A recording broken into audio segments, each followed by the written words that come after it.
ನಮಸ್ಕಾರ. ನಾನು ನಿಮ್ಮ ಭಾಗ್ಯನಾರಾಯಣ ಬೊಗ್ಗವರಪು. ನೀವು ನೋಡ್ತಾ ಇದ್ದೀರಿ ಸುದ್ದಿ ಸರ್ಕಲ್. ಮೊದಲಿಗೆ ತಮಗೆಲ್ಲ ಕನ್ನಡ ರಾಜ್ಯೋತ್ಸವದ ಶುಭಾಶಯಗಳು. ಇನ್ನು ಧರ್ಮಸ್ಥಳದ SIT ತನಿಖೆ ಅಂತಿಮ ಹಂತಕ್ಕೆ ಬರಲೇಬೇಕಾದ ಅನಿವಾರ್ಯತೆಗೆ ಬಂದಿದೆ. ಸರ್ಕಾರ ಒತ್ತಡ ಹೇರ್ತಾ ಇದೆ. ಅಂತಿಮ ವರದಿಯನ್ನ ಕೊಡಿ. ರಾಜ್ಯದ ಗೃಹ ಸಚಿವ ಪರಮೇಶ್ವರ್ ಅವರು ನೇರವಾಗಿ ಹೇಳಿಬಿಟ್ಟಿದ್ದಾರೆ. ಅದನ್ನ ಸಾರ್ವಜನಿಕವಾಗಿ ಹೇಳಿದ್ದಾರೆ. ನಾವು ಅಂತಿಮ ವರದಿಯನ್ನ ಕೇಳಿದೀವಿ. ಅಕ್ಟೋಬರ್ ಅಂತ್ಯ ಅಥವಾ ಒಂದೆರಡು ದಿನಗಳ ಆ ಕಡೆ ಈ ಕಡೆಯಲ್ಲಿ ಕೊಟ್ಟೆ ಕೊಡ್ತಾರೆ ಅವರು ಅಂತ. ಸೊ ಆ ದಿನಾಂಕಗಳು ಇದೇನೆ, ಇವತ್ತು ನಾಳೆ ನಾಡಿದ್ದು. ಸೊ ನೋಡೋಣ ಯಾವಾಗ ಕೊಡ್ತಾರೆ. Maybe within 1 week ಕೊಡಬಹುದು ಅನ್ನುವಂತಹ ಸೂಚನೆಗಳು ಸಿಗ್ತಾ ಇದೆ. ಆದ್ರೆ ಈ ಹಂತದಲ್ಲಿ ಒಂದರ ಮೇಲೆ ಒಂದು ಹೊಸ ವಿಚಾರಗಳು ಹೊರಗಡೆ ಬರ್ತಾ ಇದೆ. ಈಗ ಹೊರಗಡೆ ಬಂದಿರುವಂತಹ ವಿಚಾರ ಇದೆಯಲ್ಲ, ಇದು ಸಹ ಬಹಳ ದೊಡ್ಡ ತಿರುವು. ಏನು ಅಂದ್ರೆ 2023ರಲ್ಲಿ ಚಿನ್ನಯ್ಯ, ಯಾರು ಮುಸುಕುಧಾರಿಯಾಗಿ ಮೊದಲಿಗೆ ಬಂದ, ಆರೋಪಗಳನ್ನ ಮಾಡ್ದ, ಇಲ್ಲೆಲ್ಲ ನಾನು ಹೆಣಗಳನ್ನ ಹೂತಿಟ್ಟಿದ್ದೀನಿ, ತೋರಿಸ್ತೀನಿ ಬನ್ನಿ ಅಂದ, ಅದಕ್ಕೆ ಯಾರು ಆದೇಶ ಕೊಟ್ಟಿದ್ರು ಅನ್ನೋದ್ರ ಬಗ್ಗೆ ಎಲ್ಲ ಮಾಹಿತಿ ಕೊಟ್ಟು ಪೂರ್ತಿಯಾಗಿ ಜಡ್ಜ್ ಮುಂದೆನೆ ತನ್ನ ಸ್ಟೇಟ್ಮೆಂಟ್ ಅನ್ನು ಕೊಟ್ಟಂತಹ ವ್ಯಕ್ತಿ. ಆ ವ್ಯಕ್ತಿ 2023ರಲ್ಲಿ ಒಕ್ಕಲಿಗ ಸಮುದಾಯದ ಅತ್ಯಂತ ಎತ್ತರದ ಸ್ವಾಮೀಜಿ ನಿರ್ಮಲಾನಂದ ಸ್ವಾಮೀಜಿ ಅವರನ್ನ ಭೇಟಿಯಾಗಿ ಎಲ್ಲವನ್ನೂ ವಿವರಿಸಿದ್ದಾನೆ ಅನ್ನುವಂಥದ್ದು ಈಗ ಹೊರಗಡೆ ಬರ್ತಾ ಇದೆ. ಅದರಲ್ಲಿ ವಿಶೇಷವಾಗಿ ಸೌಜನ್ಯ ಕೊಲೆ ಪ್ರಕರಣವನ್ನ, ಸೌಜನ್ಯ ವಿಚಾರವನ್ನ ವಿವರವಾಗಿ ವಿವರಿಸಿದ್ದಾನೆ ನಿರ್ಮಲಾನಂದ ಸ್ವಾಮೀಜಿ ಅವರಿಗೆ. ಆ ಸೌಜನ್ಯ ಹಣವನ್ನ ಎತ್ಕೊಂಡು ಹೋಗಿ ಒಗೆದವನು ನಾನೇನೆ. ಒಕ್ಕಲಿಗರ ಮಗಳಾದಂತಹ ಸೌಜನ್ಯಗೆ ಅಂತಹ ಸಾವು ಬಂದಿದ್ದಕ್ಕೆ ಇವರೇ ಕಾರಣ ಅಂತ ಆ ವಂಶ ಅಥವಾ ಆ ಕುಟುಂಬದ ಬಗ್ಗೆಯೂ ಸಹ ಹೇಳಿದ್ದಾನೆ ನಿರ್ಮಲಾನಂದ ಸ್ವಾಮೀಜಿಗೆ ಅಂತ ಈಗ ಮಾಹಿತಿಗಳು ಹೊರಗಡೆ ಬರ್ತಾ ಇದೆ. ಸೊ ಇದು ನಡೆದಿರುವಂತಹದ್ದು 2023ರಲ್ಲಿ. ನಮಗೆ ಬಂದಿರುವ ಮಾಹಿತಿಯ ಪ್ರಕಾರ ಮಹೇಶ್ ಶೆಟ್ಟಿ ತಿಮರೋಡಿ, ಗಿರೀಶ್ ಮಟ್ಟಣ್ಣವರ್ ಇವರು ಮಧ್ಯಸ್ಥಿಕೆ ವಹಿಸಿಕೊಂಡು ನಿರ್ಮಲಾನಂದ ಸ್ವಾಮೀಜಿ ಅವರ ಹತ್ರ ಚಿನ್ನಯ್ಯನನ್ನ ಕರ್ಕೊಂಡು ಹೋಗಿದ್ರು ಅನ್ನುವಂತಹ ಮಾಹಿತಿ ಇದೆ. ಯಾವುದು ಸಹ ಪಕ್ಕಾ ಪ್ರೂಫ್ ಇಟ್ಕೊಂಡಿದ್ದೀರಾ, ವಿಡಿಯೋ ಇದೆಯಾ, ಆಡಿಯೋ ಇದೆ ಅಂದ್ರೆ ಅಲ್ಲ, ಬಟ್ ಮಾಹಿತಿ ಆಲ್ಮೋಸ್ಟ್ ಕ್ಲಿಯರ್ ಆಗಿದೆ. ಸೊ ಏನಕ್ಕೆ ನಿರ್ಮಲಾನಂದ ಸ್ವಾಮೀಜಿ ಅವರ ಹತ್ರ ಕರ್ಕೊಂಡು ಹೋಗಿದ್ರು ಅಂದ್ರೆ, ಸೌಜನ್ಯ ಕೊಲೆ ನಿಮಗೆ ಗೊತ್ತೇ ಇದೆ. 2012ರಲ್ಲಿ ಧರ್ಮಸ್ಥಳ ಮಾತ್ರ ಅಲ್ಲ, ಕರ್ನಾಟಕ ಮಾತ್ರ ಅಲ್ಲ, ಇಡೀ ದೇಶವನ್ನೇ ಅಲುಗಾಡಿಸಿದ ಒಂದು ಕೊಲೆ ಕೇಸು. ಆ ಕೇಸಿನಲ್ಲಿ ಏನೇನಾಯ್ತು, ಆ ಕೇಸಿನ ಹೋರಾಟಗಳು ಎಲ್ಲಿಗೆ ಬಂದಿದ್ದಾವೆ ನಿಮ್ಗೆಲ್ರಿಗೂ ಆಲ್ಮೋಸ್ಟ್ ಗೊತ್ತಿರುತ್ತೆ. ಸೊ ಆ ಪ್ರಕರಣದಲ್ಲಿ ಆ ಹುಡುಗಿ ಇತ್ತಲ್ಲ, ಸೌಜನ್ಯ ಅನ್ನುವಂತಹ ಹೆಣ್ಣುಮಗಳು, ಆ ಹೆಣ್ಣುಮಗಳು ಒಕ್ಕಲಿಗ ಸಮುದಾಯಕ್ಕೆ ಸೇರಿದಂತಹ ಹೆಣ್ಣುಮಗಳು. ಒಕ್ಕಲಿಗ ಸಮುದಾಯದ ಹೆಣ್ಣುಮಗಳಿಗೆ ಆದಂತಹ ಆ ಅನ್ಯಾಯಕ್ಕೆ ನ್ಯಾಯ ಸಿಗಲೇ ಇಲ್ಲ. CID ತನಿಖೆ ಆಯ್ತು, CBI ಆಯ್ತು, ಎಲ್ಲಿಯೂ ನ್ಯಾಯ ಸಿಗ್ಲಿಲ್ಲ ಅಂತ ಚಿನ್ನಯ್ಯನ ಮೂಲಕ ನಿರ್ಮಲಾನಂದ ಸ್ವಾಮೀಜಿ ಹತ್ರ ಹೋಗಿದ್ರು. ಯಾಕೆಂದ್ರೆ ನಿರ್ಮಲಾನಂದ ಸ್ವಾಮೀಜಿಗಳು ಒಕ್ಕಲಿಗ ಸಮುದಾಯದ ಅತ್ಯಂತ ಎತ್ತರದ ಸ್ವಾಮೀಜಿ. ಹಾಗಾಗಿ ಅವ್ರ ಹತ್ರ ಕರ್ಕೊಂಡು ಹೋಗಿ ಎಲ್ಲ ವಿವರಗಳನ್ನು ಹೇಳುವಂತಹ ಪ್ರಯತ್ನ ನಡೆದಿದೆ. ಆ ಸಂದರ್ಭದಲ್ಲಿ ಚಿನ್ನಯ್ಯ ಪ್ರತಿಯೊಂದು ವಿಚಾರವನ್ನು ಸಹ ಬಿಚ್ಚಿಟ್ಟಿದ್ದಾನೆ ಅನ್ನುವಂತಹ ಮಾಹಿತಿ ಇದೆ. ಆ ವಿಚಾರಗಳನ್ನೆಲ್ಲವನ್ನು ಕೇಳಿಸಿಕೊಂಡಂತಹ ನಿರ್ಮಲಾನಂದ ಸ್ವಾಮೀಜಿ ಭರವಸೆ ಕೊಟ್ಟಿದ್ರಂತೆ, ನಾನು ನಿಮ್ಮ ಜೊತೆ ಇರ್ತೀನಿ, ಒಕ್ಕಲಿಗ ಹೆಣ್ಣು ಮಗುವಿಗೆ ಆಗಿರುವಂತಹ ಅನ್ಯಾಯಕ್ಕೆ ನ್ಯಾಯ ಕೊಡಿಸೋದಕ್ಕೆ ನಾನು ನಿಮ್ಮ ಜೊತೆ ಇರ್ತೀನಿ, ನಾನು ಸ್ವತಃ ಮುಖ್ಯಮಂತ್ರಿಗಳ ಬಳಿ ಮಾತಾಡ್ತೀನಿ ಈ ವಿಚಾರವಾಗಿ ಅನ್ನುವಂತಹ ಒಂದು ಭರವಸೆಯನ್ನ ನಿರ್ಮಲಾನಂದ ಸ್ವಾಮೀಜಿ ಆ ಸಂದರ್ಭದಲ್ಲಿ ಕೊಟ್ಟಿದ್ರು ಅಂತ ಈಗ ವಿವರಗಳು ಬರ್ತಾ ಇದೆ. ಅದು ಒಂದು ಕಡೆ. ಆದರೆ ಆ ನಂತರ ನಡೆದಿದ್ದು, ಚಿನ್ನಯ್ಯ ಅನ್ನುವಂತಹ ವ್ಯಕ್ತಿ ಮುಸುಕುಧಾರಿಯಾಗಿ ಬಂದ, ಭೀಮಾ ಅಂತ ಹೆಸರು ಕೊಟ್ಟರು, ಆತ ಒಂದು ಬುರುಡೆ ಇಟ್ಟ, ಒಂದು FIR ಆಯ್ತು, ಆ ನಂತರ SIT ರಚನೆ ಆಯ್ತು. SIT ರಚನೆ ಆದ ನಂತರ 164 ಸ್ಟೇಟ್ಮೆಂಟ್ ಕೊಟ್ಟ. ಆ ಸ್ಟೇಟ್ಮೆಂಟ್ ನಲ್ಲಿ ಎಲ್ಲವನ್ನು ವಿವರವಾಗಿ ಹೇಳಿದ್ದಾನೆ. ಹೆಣಗಳನ್ನ ಹೂತಿಟ್ಟಿದ್ದೀನಿ, ಅದು ಮಾಡಿದ್ದೀನಿ, ಇದು ಮಾಡಿದ್ದೀನಿ, ಇದಕ್ಕೆಲ್ಲ ಅವರ ಆಜ್ಞೆಗಳೇ ಕಾರಣ, ಅವರು ಹೇಳ್ದಂಗೆ ನಾನು ಮಾಡಿರೋದು, ಎಲ್ಲವನ್ನೂ ಹೇಳ್ಕೊಂಡ.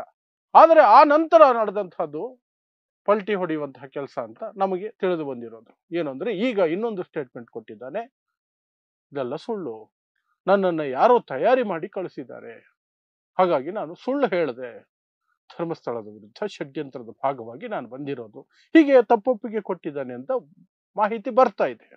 ಬಟ್ ಯಾವುದೂ ಕನ್ಫರ್ಮ್ಡ್ ಇಲ್ಲ. ಯಾಕಂದ್ರೆ SIT ಅಧಿಕೃತವಾಗಿ ಇಲ್ಲಿಯವರೆಗೆ ಒಂದೇ ಒಂದು ಮಾಹಿತಿಯನ್ನು ಸಹ ಕೊಟ್ಟಿಲ್ಲ. 3.5 ತಿಂಗಳಲ್ಲಿ SIT ತನಿಖೆಯ 3.5 ತಿಂಗಳಾಯ್ತು. ಯಾವುದೇ ವಿಚಾರವನ್ನ SIT ನೇರವಾಗಿ ಹೇಳ್ಕೊಂಡಿಲ್ಲ. ಸೊ ಏನು, ಯಾಕೆ ಹಾಗಾದ್ರೆ ಅವನು ಮೊದಲಿಗೆ ಕೊಟ್ಟಂತಹ ಹೇಳಿಕೆಯಿಂದ ಹಿಂದೆ ಸರಿಯುವಂಥದ್ದು ಏನಾಯ್ತು, ಮಧ್ಯದಲ್ಲಿ ಏನ್ ನಡೀತು ಅನ್ನೋದ್ರ ಬಗ್ಗೆ ಸಹ ಈಗ ಒಂದಷ್ಟು ಮಾಹಿತಿ ಬರ್ತಾ ಇದೆ. ಚಿನ್ನಯ್ಯನಿಗೆ ಇಬ್ಬರು ಹೆಂಡತಿಯರು. ಒಂದು ಹೆಂಡತಿ ಒಬ್ಳು ಮಂಡ್ಯದಲ್ಲಿದ್ದಾರೆ, ಇನ್ನೊಬ್ರು ತಮಿಳುನಾಡಿನಲ್ಲಿದ್ದಾರೆ. ಸತ್ಯಮಂಗಲಂ, ತಮಿಳುನಾಡಿನ ಸತ್ಯಮಂಗಲಂನಲ್ಲಿರೋದು. ಯಾವಾಗ ಆತ ತಲೆಬುರುಡೆ ತಗೊಂಡು ಬಂದ್ನೋ, ಆ ಸಂದರ್ಭದಲ್ಲಿ ದೊಡ್ಡವರ ಕಡೆಯಿಂದ ಇಬ್ಬರು ಹೆಂಡತಿಯರ ಬಳಿ ಬೆದರಿಕೆ ಹಾಕೋದಕ್ಕೆ ಕೂಲಿ ಆಳುಗಳನ್ನ ಕಳಿಸಿದ್ದಾರೆ ಅನ್ನುವಂತಹ ಮಾಹಿತಿ ಬರ್ತಾ ಇದೆ. ಮತ್ತು ಇಬ್ಬರು ಹೆಂಡತಿಯರನ್ನ ಬೆದರಿಸಿದ್ದಾರೆ. ನಿನ್ನ ಗಂಡ ಮಾಡ್ತಿರೋದು ಬಹಳ ಅಪಾಯಕಾರಿ ಕೆಲಸ, ತುಂಬಾ ದೊಡ್ಡ ಇಕ್ಕಟ್ಟಿಗೆ ಸಿಲುಕೊಳ್ತಾನೆ. ಅವನು ಮಾತ್ರ ಅಲ್ಲ, ನಿಮಗೂ ಇಕ್ಕಟ್ಟಾಗತ್ತೆ, ನಿಮಗೂ ಸಮಸ್ಯೆ ಆಗುತ್ತೆ, ಹುಷಾರ್ ಅನ್ನುವಂತಹ ಎಚ್ಚರಿಕೆಯನ್ನ, ಬೆದರಿಕೆಯನ್ನ ದೊಡ್ಡವರ ಜನ ಇಬ್ಬರಿಗೂ ಕೊಟ್ಟಿದ್ದಾರೆ ಅನ್ನುವಂತಹ ಮಾಹಿತಿ ಬರ್ತಾ ಇದೆ. ಅದಾದ ನಂತರ ಒಬ್ಬ ಪೊಲೀಸ್ ಅಧಿಕಾರಿ ಚಿನ್ನಯ್ಯನಿಗೆ ನೇರವಾಗಿ ಬೆದರಿಕೆ ಹಾಕಿರೋದು. ಯಾರ ಜೊತೆ ಆಟ ಆಡ್ತಿದ್ಯಾ, ನೀನು ಸರಿಯಾದ ಜಾಗಗಳನ್ನ ತೋರಿಸಿ ಹೆಣಗಳೇನಾದ್ರೂ ಸಿಕ್ಕಿಬಿಟ್ರೆ ನಿನ್ ಮೇಲೆ ಬರುತ್ತೆ, ನೀನೇ ಕೊಂದಿದ್ಯಾ ಅಂತ ಆಗುತ್ತೆ, ನೀನೇ ಜೈಲ್ಗೆ ಹೋಗ್ತೀಯ, ನಿನಗೆ ಶಿಕ್ಷೆ ಆಗುತ್ತೆ ಅಂತ ಅವನನ್ನ ಹೆದರಿಸೋ ಕೆಲಸ ಆಗಿದೆ ಅನ್ನೋ ಮಾಹಿತಿ ಬರ್ತಾ ಇದೆ. ಆ ಪೊಲೀಸ್ ಅಧಿಕಾರಿ ಯಾರು ಅನ್ನೋದ್ರ ಬಗ್ಗೆಯೂ ಸಹ ನಿಮಗೆ ಸ್ಪಷ್ಟವಾಗಿ ಸೂಚನೆಗಳು ಸಿಕ್ಕಿರ್ತವೆ. ಇದರ ಜೊತೆಗೆ ಆತನನ್ನ ಈ ಇಬ್ಬರು ಹೆಂಡತಿಯರು ಸಹ ಅವನ ಮೇಲೆ ಪ್ರೆಷರ್ ಹಾಕಿ, ಪೊಲೀಸರು ಅವನ ಮೇಲೆ, ಅಂದ್ರೆ ಒಬ್ಬ ಅಧಿಕಾರಿಯೂ ಸಹ ಅವನ ಮೇಲೆ, ಚಿನ್ನಯ್ಯನ ಮೇಲೆ ಒಂದು ರೀತಿ ಒತ್ತಡವನ್ನ ಹಾಕಿ ನಿಜವಾದ ಸ್ಥಳಗಳನ್ನ ಅವನು ತೋರಿಸಿಲ್ಲ. ಹೆಣ ಹುತ್ತಿಟ್ಟಿರುವಂತಹ ನಿಜವಾದ ಸ್ಥಳಗಳನ್ನ ಅವನು ಉದ್ದೇಶಪೂರ್ವಕವಾಗಿ ತೋರಿಸಲಿಲ್ಲ. ಯಾಕೆಂದ್ರೆ ಹೆಂಡತಿಯರ ಕಡೆಯಿಂದ ಒಂದು ಕಡೆ ಒತ್ತಡ, ಯಾಕಂದ್ರೆ ಅವರನ್ನ ಬೆದರಿಸಲಾಗಿದೆ, ಈ ಕಡೆ ಇವನ ಮೇಲೆ ಒಂದು ರೀತಿಯಾದಂತಹ ಬೆದರಿಕೆ ಮತ್ತು ಒತ್ತಡ. ಸೊ ಎಲ್ಲಿ ನನ್ನ ಮೇಲೆ ಬಂದ್ಬಿಡುತ್ತೆ ಅಲ್ಲ, ನನ್ನನ್ನೇ ಬಲಿಪಶು ಮಾಡ್ಬಿಡ್ತಾರೆ ಅಂತ ಹೆದರ್ಕೊಂಡಂತವನು ಆ ಜಾಗಗಳನ್ನ, ಪಾಯಿಂಟ್ಗಳನ್ನ ತೋರಿಸಿಲ್ಲ. ಆದರೂ ಸಹ ಪಾಯಿಂಟ್ ನಂಬರ್ 6 ಮತ್ತು 11ರಲ್ಲಿ ಮಾತ್ರ ಒಂದರಲ್ಲಿ ಅಸ್ಥಿ ಪಂಜರ, ಒಂದರಲ್ಲಿ ಮೂಳೆಗಳು ಸಿಕ್ಕಿವೆ. ಆ ಮೂಳೆಗಳು ಸಿಕ್ಕಾಗ ಸಹ ಅವನು ಹೇಳದಂತೆ ಇದು ನಾನು ತೋರಿಸಿದ ಪಾಯಿಂಟ್ಗಳಲ್ಲ. ಅಂದ್ರೆ ಅದು ಸಿಕ್ಕ ತಕ್ಷಣ ಅವನಿಗೂ ಸಹ ಟೆನ್ಷನ್ ಆಗಿದೆ, ನನ್ನನ್ನೇ ಎಲ್ಲಿ ಸಿಲುಕಿಸ್ಬಿಡ್ತಾರೋ, ಆಲ್ರೆಡಿ ಹೇಳಿದ್ದಾರೆ ನಾನು ತೋರಿಸ್ಬಾರ್ದು ಆ ಜಾಗಗಳನ್ನ, ಆದ್ರೂ ತೋರಿಸಿದ್ದಾರೆ ಅಂತ ಹೆದರ್ಕೊಂಡಿದ್ದಾನೆ ಅನ್ನುವಂತಹ ಮಾಹಿತಿಯು ಬರ್ತಾ ಇದೆ. ಆ ನಂತರ ಏನೇನಾಯ್ತು ಅನ್ನುವಂಥದ್ದು ನಿಮಗೆ ಗೊತ್ತೇ ಇದೆ. ಆ ನಂತರ ವಿಠಲ್ ಗೌಡ ಅವರ ಎಂಟ್ರಿ ಆಗುತ್ತೆ, ಬಂಗ್ಲೆಗುಡ್ಡೆಯಲ್ಲಿ ರಾಶಿ ಸಿಗುತ್ತೆ. ಅದು ಅಷ್ಟು ಆಗಿರುವಂತಹದ್ದು ಇಲ್ಲಿಯವರೆಗೆ. ಸೊ ಈಗ ಈ ಒಂದು ವಿವರಗಳು ಹೊರಗಡೆ ಬರ್ತಿರೋದ್ರು ಒಂದು ಕಡೆ ಆದ್ರೆ, ಇನ್ನೊಂದು ಕಡೆ ಮಹಿಳಾ ಸಂಘಟನೆಗಳು ಕೊಂದವರು ಯಾರು ಅನ್ನುವಂತಹ ಅಭಿಯಾನದ ಭಾಗವಾಗಿ SIT ತನಿಖೆ ಮುಂದುವರಿಯಲೇಬೇಕು ಅನ್ನುವಂಥದ್ದಕ್ಕೆ ಸಹಿ ಸಂಗ್ರಹಣೆ ಅಭಿಯಾನವನ್ನ ಮಾಡ್ಕೊಳ್ತಿದ್ದಾರೆ. ಆ ಕಡೆಯಿಂದಲೂ ಒತ್ತಡ ಹಾಕ್ತಿದ್ದಾರೆ. ಕೆಲವರು ಕೋರ್ಟ್ಗೆ ಹೋಗುವ ಮುನ್ಸೂಚನೆಯನ್ನ ಕೊಟ್ಟಿದ್ದಾರೆ. ಕೋರ್ಟಿಗೆ ಹೋಗಿ SIT ಯನ್ನ ಯಾಕೆ ನಿಲ್ಲಿಸ್ತಾ ಇದ್ದೀರಿ, SIT ಮುಂದುವರಿಬೇಕು, ನ್ಯಾಯ ಸಿಗುವವರೆಗೂ SIT ಆಗಬೇಕು ಅಂತ PILಗಳು ಅರ್ಜಿ ಹಾಕುವಂತಹ ಸಾಧ್ಯತೆಗಳು ಇದಾವೆ. ಮುಂದಿನ ವಾರ ಸೋಮವಾರ, ಮಂಗಳವಾರ ಆ ರೀತಿ. ಇದರ ನಡುವೆ ಮುಖ್ಯಮಂತ್ರಿಗಳನ್ನು ಸಹ ಮಹಿಳಾ ಸಂಘದ ಒಕ್ಕೂಟಗಳು, ಮಹಿಳಾ ಆಯೋಗ ಎಲ್ಲವೂ ಸಹ ವಿನಂತಿ ಮಾಡಿಕೊಂಡಿದೆ, ದಯವಿಟ್ಟು ನ್ಯಾಯ ಸಿಗುವವರೆಗೂ SIT ನ ಕ್ಲೋಸ್ ಮಾಡಬೇಡಿ, ತನಿಖೆ ಮುಂದುವರಿಯಲಿ, ನ್ಯಾಯ ಸಿಗಲಿ ಅಂತ. ಆದ್ರೆ ಈ ರೀತಿಯಾದಂತಹ ಬೆದರಿಕೆಗಳು, ಈ ರೀತಿಯಾದಂತಹ ಪ್ರಯತ್ನಗಳ ನಡುವೆ ನ್ಯಾಯ ಸಿಗುತ್ತಾ ಅನ್ನುವಂತಹ ಪ್ರಶ್ನೆಗಳು ಸಹ ಬರ್ತವೆ. ಅದರ ಜೊತೆಗೆ ಇಷ್ಟು ದಿನ ಮುಚ್ಚಿಟ್ಟಿದ್ದಂತಹ ನಿರ್ಮಲಾನಂದ ಸ್ವಾಮೀಜಿ ಮತ್ತು ಚಿನ್ನಯ್ಯನ ಭೇಟಿಯ ವಿಚಾರ ಈಗ ಹೊರಗಡೆ ಬಂದಿರೋದು ಸಹ ಸರ್ಕಾರಕ್ಕೆ ಒಂದು ದೊಡ್ಡ ತಲೆನೋವು ಆಗಬಹುದು.